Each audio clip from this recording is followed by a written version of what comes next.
Chapter 5. How was your day? Asked Mom when she saw me. Did you have a nice time? Isn't fairy school wonderful? And I said that no, it was not wonderful at all, and that actually I didn't think I was a fairy. I was just a vampire. Mom looked disappointed. You're probably just tired, she said. I'm sure you'll feel different tomorrow. We went home and had breakfast with Dad. He was very happy to hear that I was a vampire. I did think so all along, he said, as he slurped down his red juice. After breakfast, it was bedtime.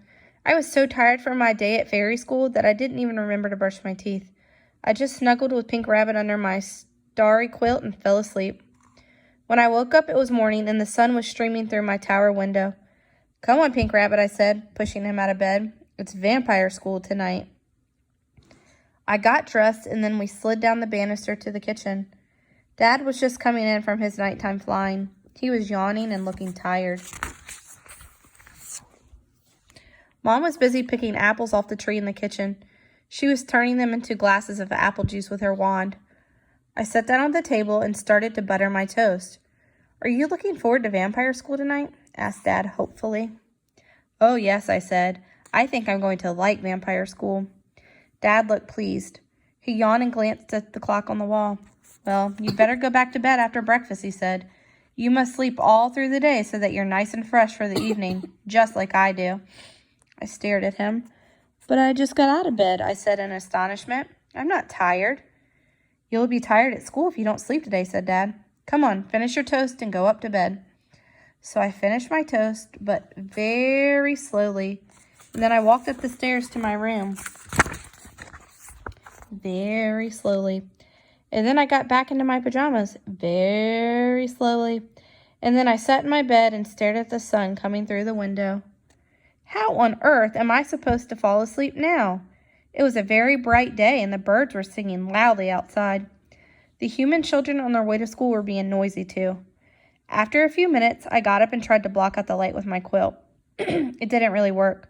Mom! I shouted down the stairs. Mom came hurrying up. What's the matter? She said. It's too bright, I complained. Mom waved her wand, and a pair of dark curtains appeared across my window. It's too loud, I said. I can hear the birds. Mom made me a pair of earplugs. I'm thirsty, I said. Mom poured me a glass of apple juice. I think I need the bathroom.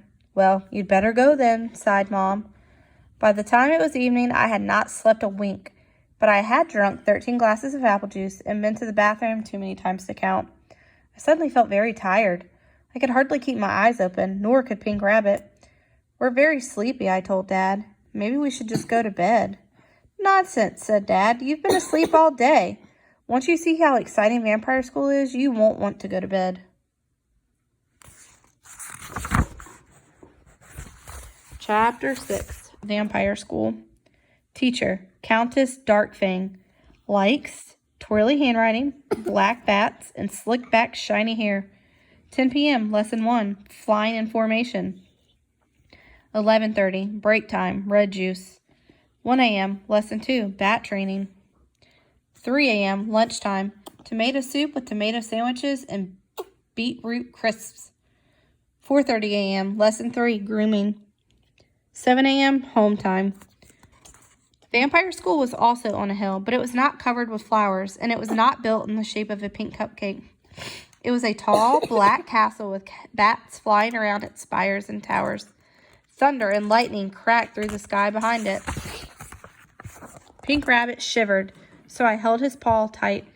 I could tell he was frightened. He doesn't like thunderstorms. Isn't it wonderful, said Dad. Then he opened his black cloak and flew away into the sky, whooping with delight. Does that look like a school you want to go to? No. My teacher was named Countess Darkfang. She was very tall and had spiky red nails. Good evening, class, she said. Tonight we are going to learn how to fly like real vampires. We're going to swoosh and glide and whiz across the moon. We are going to make some neat formation shapes in the sky. We will start with an arrow shape, a nice spiky arrow. Oh, goody, I thought. I knew how to fly already. And also, I had something the other vampire children did not. Wings. This would be easy. Follow me, said Countess Darkfang. She lifted her cloak and shot into the air with lightning speed. One by one, the other vampires followed. Swoosh, glide, whiz. Then it was my turn. But as I rose into the air, I realized that I wasn't swooshing or gliding or whizzing. I was flapping. Flap, flap, flap went my wings. And they didn't go nearly as fast as the others. They acted more like fairy wings. How had I not noticed before? Come on, Isadora, shouted Countess Darkfang. You're getting left behind. I flapped my wings harder, trying to keep up. I could see all the other little vampires far ahead of me, circling around the big, bright moon. Arrow! Screeched Countess Darkfang. All the other vampires arranged themselves into the shape of an arrow, leaving a space on the end for me. Come on, Isadora, they called. I flapped as hard as I could and eventually reached the space at the end of the arrow shape. I was just getting my breath back when Countess Darkfang said, Now zoom! Suddenly the arrow formation shot forward and I was left alone again in the middle of the sky. This was exhausting. Wait, I cried, flapping my wings as hard as I could. Wait for me! Stop, everyone, shrieked Countess Darkfang suddenly. We must wait for Isadora. The others immediately came to a stop in the sky, still in their perfect arrow formation. Not a hair was out of place on their shiny heads. I continued to flap along, but I wasn't used to flying this fast. Now I couldn't stop. I crashed right into the vampire at the back of the arrow, my wings tangling in his cape so that we rolled into a ball and began to plummet towards the ground.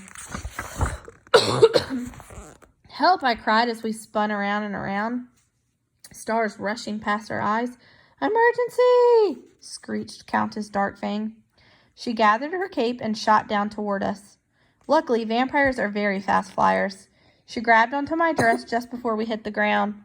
That was close, she said, as she set us both upright. I think that's enough flying for now. Pink Rabbit wiped his paw across his forehead in relief. I am not sure flying is your greatest talent, Isadora, said Countess Darkfang. I hung my head. Maybe I was more fairy than vampire. Chapter 7. After the flying lesson, it was time for a snack. Countess Darkfang gave out cartons of red juice to everyone. Yum, said all the little vampires. Yuck, I said. It's tomato juice. Of course it is, said Countess Darkfang. That's what we vampires like to drink. Delicious. I looked at Pink Rabbit, and Pink Rabbit looked at me. I think, I whispered, that maybe I'm not a vampire after all.